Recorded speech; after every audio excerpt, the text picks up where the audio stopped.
Most of us grow up with the same story. Movies, books, even our families tell us that somewhere out there is one perfect person, our soulmate, the one. The idea is simple and seductive. If we can just find that one person, everything will fall into place. Love will be effortless, life will make sense, and we'll finally feel complete. But here's the hard truth: the one is a myth. Believing in it doesn't make your relationships stronger. In fact, it often makes them weaker. Let's think about what happens when you believe in this idea. The moment you decide someone is your soulmate, you give away your power. You put them on a pedestal.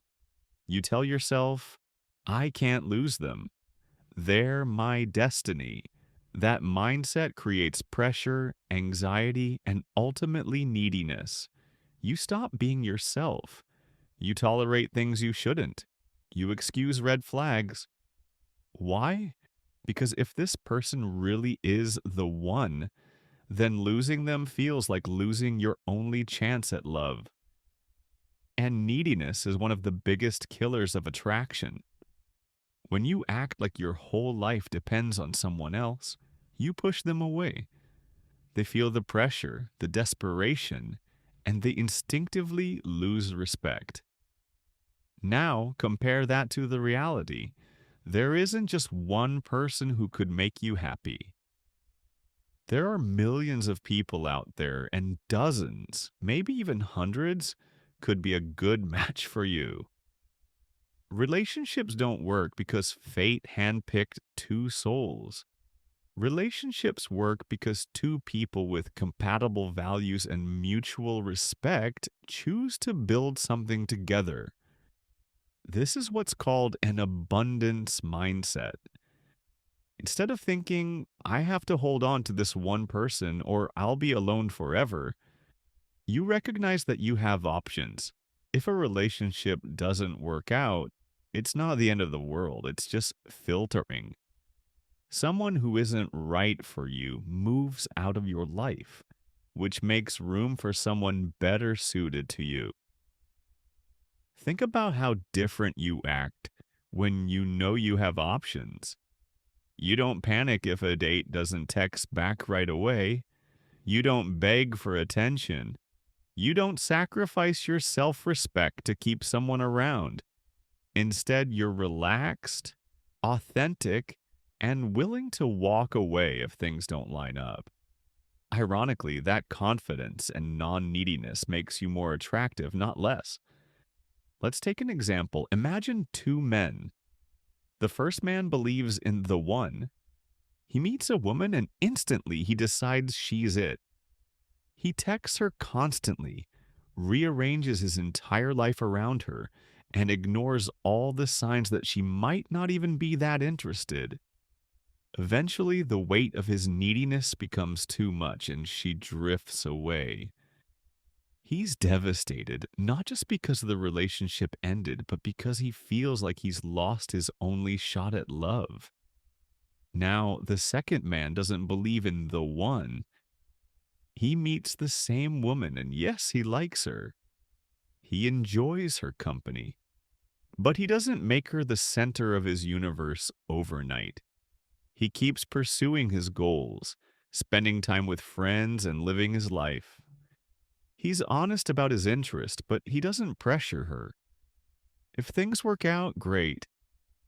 If they don't, he knows there are other women out there who could be a better fit.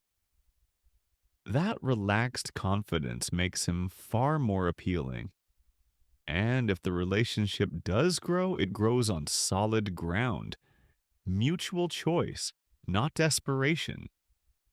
So, what's the takeaway here? Believing in the one creates weakness. Believing in abundance creates strength. One mindset ties your entire self worth to another person. The other mindset keeps you grounded in your own life, your own values, and your own growth. And let's be clear, rejecting the idea of the one doesn't mean love isn't real. It doesn't mean relationships can't be beautiful and life changing. It simply means love isn't magic destiny, it's choice.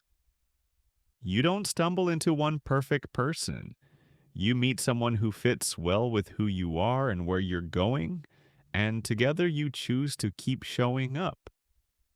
When you stop chasing the fantasy of the one, you free yourself from neediness.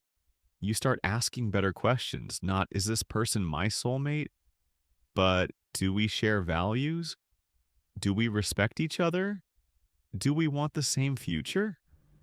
Those are the questions that actually matter in building something lasting. Men, in particular, often cripple themselves by clinging to the soulmate myth. They hand over all their power to someone else and then wonder why things fall apart. The truth is, attraction and relationships thrive on choice, confidence, and mutual desire, not on fate. So the next time you find yourself daydreaming about the one, pause. Remind yourself, there are many possible ones. Your job isn't to hunt down a mythical soulmate. Your job is to live your life fully, grow into the strongest version of yourself, and connect with people who naturally align with that. If a relationship works, it's because both of you keep choosing it. And if it doesn't, that's not tragedy.